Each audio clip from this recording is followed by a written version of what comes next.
फोडाफोडीचं राजकारण चालू आहे. पैशाचा सत्तेचा माज झालेला आहे. मुंबईतला मतदार शून्य आहे.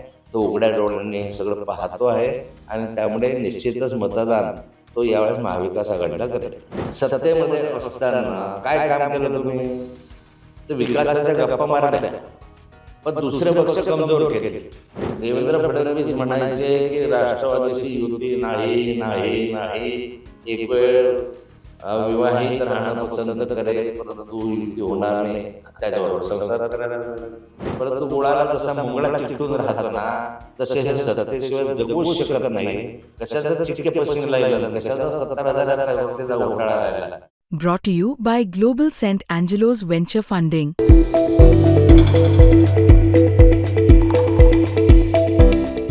संपूर्ण महाराष्ट्रामध्ये महानगरपालिकांची रणधुमारी सुरू आहे आणि अशा रणधुमाळीमध्ये शेवटच्या टप्प्यात काही दिवसांवर महानगरपालिकांच्या निवडणुका येऊन ठेपलेल्या असताना प्रत्येक शहरात ज्या ठिकाणी महानगरपालिका आहेत त्या ठिकाणी सभांचा पेव सुटलेला आहे. अशातच महायुती जी महाराष्ट्राची झालेली आहे, त्याच्यात भाजप असेल, शिंदेसेना असेल आणि काही अजित पवार गट, अशा सर्व युती मिळून या जो प्रचार धुमाळीला आता वेग आलेला असतानाच विरोधी पक्षाचे एकनाथ खडसे ज्यांनी भाजपाची कैक वर्ष धुरा सांभाळली, भाजप वाढवण्यात त्यांचं एक मोठं योगदान आहे, असेच एकनाथ खडसे आमच्या सोबत आहेत. खडसे साहेबांशी वार्तालाप करूया. खडसे साहेब नमस्कार. नमस्कार. स्वागत आहे. काय म्हणाल भाऊ की आता महाराष्ट्रामध्ये पूर्वीच्या ज्या निवडणुका झाल्या आणि आता 2026च्या महाराष्ट्राच्या महानगरपालिकेच्या निवडणुका होत आहेत, महायुतीतर्फे संपूर्ण प्रचार सुरू आहे की केंद्रात आमची सत्ता, महाराष्ट्रात आमची सत्ता, अशा परिस्थितीमध्ये तुम्ही आम्हालाच मतदान करा, लोकांना प्रलोभनं दिली जात आहेत, काय म्हणाल भाऊ? गेले 45 वर्ष, जवळपास 1980 पासून तर आज तागायत मी राजकारणामध्ये आहे. अनेक निवडणुका मी अनुभवल्या. जिल्हा परिषद असतील, पंचायत समिती असतील, महानगरपालिका असतील, विधानसभा का लोकसभा. पण अलीकडे या 10 वर्षामधल्या ज्या निवडणुका आहेत त्या 5 वर्षातल्या निवडणुका आहे, त्या मागच्या निवडणुकात आणि या निवडणुकाचं फार अंतर दिसत आहे. मागच्या निवडणुकांमध्ये एक मंचवर येत असताना किंवा त्यावेळेस निवडणुका लढवत असताना काहीतरी तारतम्य बाळगलं जायचं, काहीतरी पथ्य पाळल्या जायचे. पण आता पथ्य हा प्रकारच राहिलेला नाही. जो आहे उसको तिकीट दो.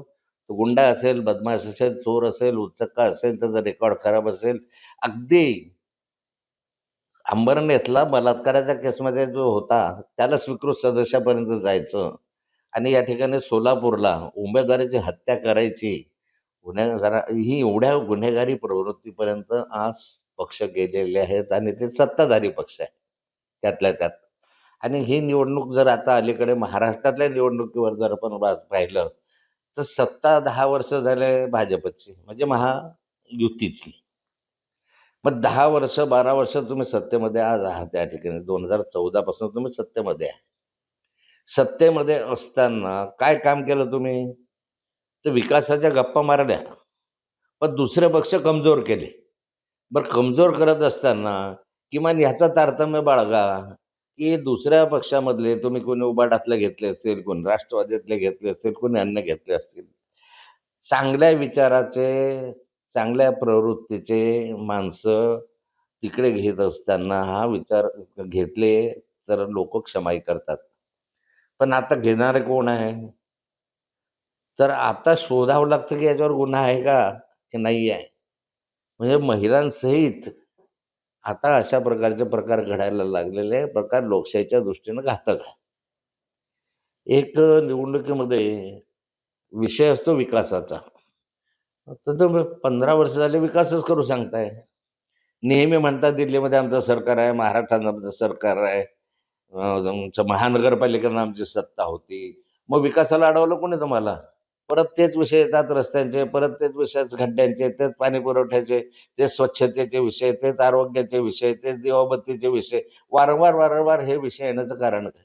याचं कारण असं झालं की महानगरपालिकेमध्ये सत्ता येत असताना त्या सत्तेचा दुरुपयोग करणं, रिझर्वेशन काढणं, घालणं, ठेके घेणं, ठेक्यांमधनं पैसा उपटणं, काम न करता कामाचे पैसे काढणं, झाडं तोडायच्या संदर्भामध्ये काही वेगळंच नाशिक सारख्या शहरामध्ये नवीन पेंडू काढायचं, अशा स्वरूपाचे जे प्रकार चाललेले आहेत, मुंबई असेल, नागपूर असेल का पुणे, पिंपरी चिंचवड असतील, या भागामध्ये जे घडलेलं आहे, किमान जे मागचं घडलेलं आहे त्या अनुभवातनं तरी जनतेनं मत द्यावं अशी माझी अपेक्षा आहे. तुमचं सरकार आहेत ना, मान्यता आहे की तुमचं सरकार साऱ्या ठिकाणी आहे. मग इतके वर्ष तुमच्या हातामध्ये सत्ता असताना विकास का नाही? का विकासाचं गाजर अजूनही तुम्ही दाखवत आहात? हे चित्र महाराष्ट्राच्या दृष्टीनं अत्यंत बरोबर नाही आहे. युती होतात. कुणाशी युती करायची याचं तारतम्यच राहिलं नाही.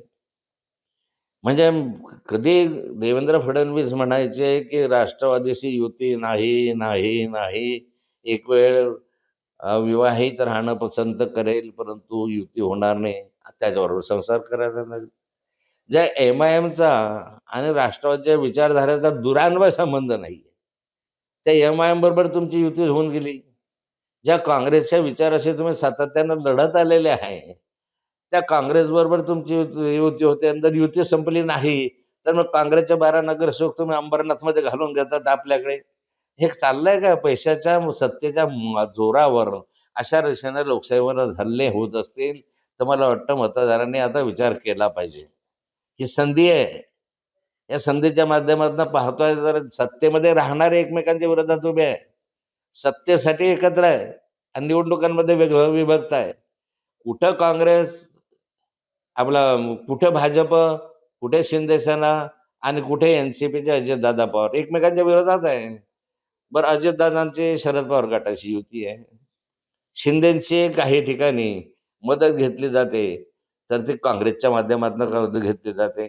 काही वेळा शिंदेंनी त्या ठिकाणी अंबरनाथमध्ये, आपल्या नवी मुंबईमध्ये ज्यावेळेस युती करायची, तर त्या ठिकाणी तुम्ही चित्र पाहिलं, अंबरनाथचं चित्र पाहिलं, की 12 ह्यांनी घेतले, तर ह्यांनी रात्रीखाली दुसरे फोडले. फोडाफोडीचं राजकारण चालू आहे. पैशाचा सत्तेचा माज झालेला आहे. सत्तेमधून पैसा आणि पैशामधून सत्ता, हे सूत्र एकंदरीत या राज्यामध्ये चालू आहे. आणि हे एकनाथ शिंदे असतील, देवेंद्रजी असतील का अजितदादा असतील, हे सगळं झाल्यानंतर परत सत्तेमध्ये राहतील. म्हणजे आता भांडतात, परंतु गुळाला जसा मुंगळा चिकटून राहतो ना, तसे हे सत्तेशिवाय जगूच शकत नाही. कशाचा चिक्के पशिंगला येईल आणि कशाचा 70,000 कोटीचा घोटाळा राहिला.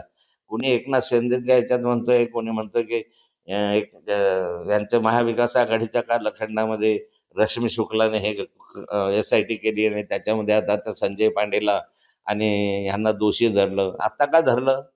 कुठे गेली होती रश्मी शुक्ला? रिटायर्ड व्हायच्या आधी का नाही अहवालाला? निवडणुकीच्या कालखंडामध्ये तसं का आता? रश्मी शुक्लाच्या अहवालावर विश्वास ठेवता येण्यासारखा आहे का? कारण रश्मी शुक्ला ही झेरॉक्स कॉपी होती देवेंद्रची. ते एक ट्रू कॉलर आहे देवेंद्रची. त्यांनी, देवेंद्र साहेबांनी तिला खूप मदत केली, मला माहिती आहे.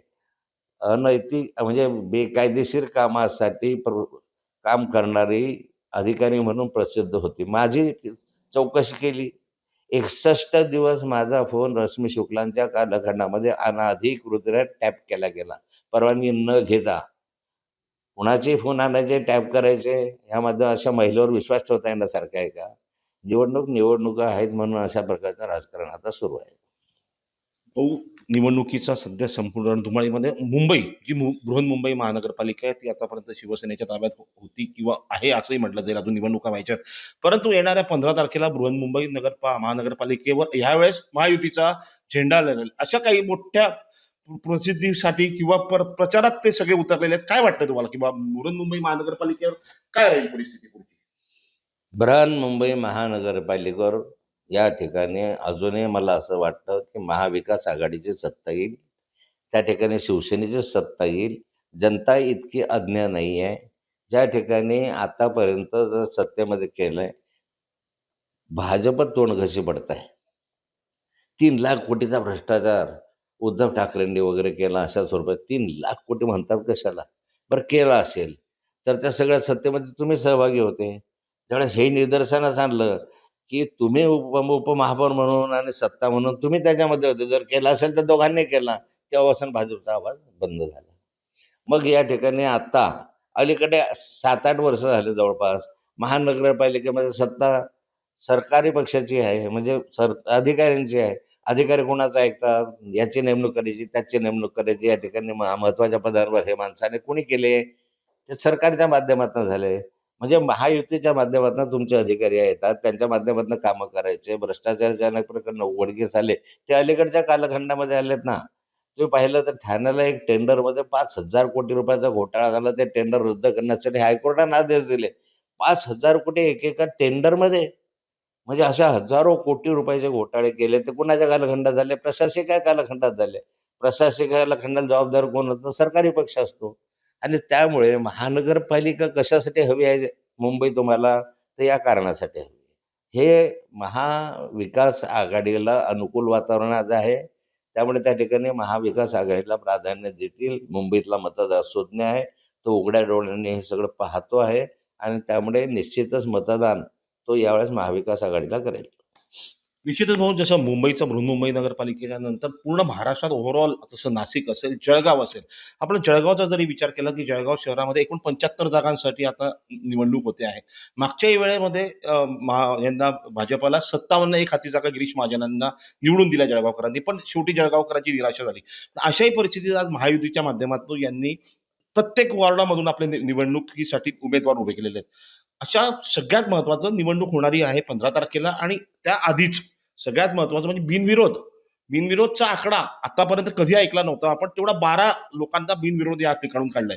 म्हणजे कुठेतरी एक लोकशाहीला एक गळचेपी करण्याचं तंत्र या ठिकाणी आजमावलं जातंय. काय म्हणाल तुम्ही या विषयात, की आतापर्यंत बिनविरोधचं कधी एवढं ऐकलेलं नव्हतं?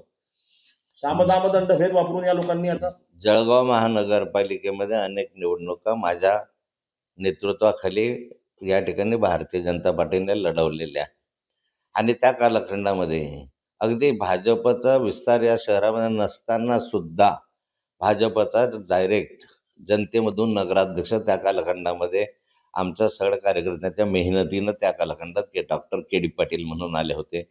नंतर मग आशाताई कोल्हे म्हणून आल्या. तिथं भाजपनं सूर्यदादा जैन यांचा प्रस्ताव होता. खाली बहुमत सूर्यदादांचं यायचं आणि लोकनियुक्त नगराध्यक्ष आमचा यायचा, अशी स्थिती होती. पण तरीही त्या कालखंडामध्ये या ठिकाणी अशा स्वरूपाचं बिनविरोधचं निवडणूक घेण्याचं सूत्र ना दादांनी अवलंबलं ना आम्ही अवलंबलं. निवडणुका लढा, जो येईल तो आपला. जनतेला निवडून द्यायचा अधिकार आहे, त्यांना मतं देण्याचा अधिकार आहे. हा अधिकार हिरावून घ्यायचा कामा नये. म्हणून इतके वर्ष जळगाव शहरामध्ये तरी असं बिनविरोधची परंपरा प्रथा कधी नव्हती. पण आता अलीकडे साम दाम दंड भेद पैसा बिसा काय असेल नसेल ते करून या ठिकाणी उमेदवारांना माघारी घ्यायला भाग पडलं आणि 12 जागा या ठिकाणी बिनविरोध केल्या. ही लोकशाहीची हत्या आहे. खरं म्हणजे हे बिनविरोध होऊ शकत नाही, कारण समोर नोटा होता. नोटाला मतदान केलं असतं ना लोकांनी, दोघांनाही करायचं नसतं तरी त्यांच्यासमोर पर्याय होता ना. अशा रीतीने बिनविरोध हे करणं हे लोकशाहीच्या दृष्टीने बरोबर नाही. जळगावमधलं मी सांगू इच्छितो तुम्हाला की महायुतीच्या माध्यमातून जे उमेदवार उभे आहे, मी जनतेलाच आवाहन करणार आहे की या महायुतीच्या उमेदवारांचं चारित्र्य तपासा. ज्यांच्यावर गुन्हे सिरियस दाखल नाही असे महायुतीचे असले तरी त्यांना मतदान करा. पण जवळपास 90% 80% महायुतीचे उमेदवार जे आहे त्यांच्या कुटुंबामध्ये कुणावर ना कुणावर सिरियस गुन्हे दाखल झालेले आहेत. धाक दपटा दाखवून त्या ठिकाणी निवडणुका लढवल्या जात आहे. माघारी घेतले, अनेक पक्ष या ठिकाणी फोडले. उबाटा फोडला, त्याच्यातले जवळपास 11 नगरसेवक त्यांनी भाजपमध्ये घेतले.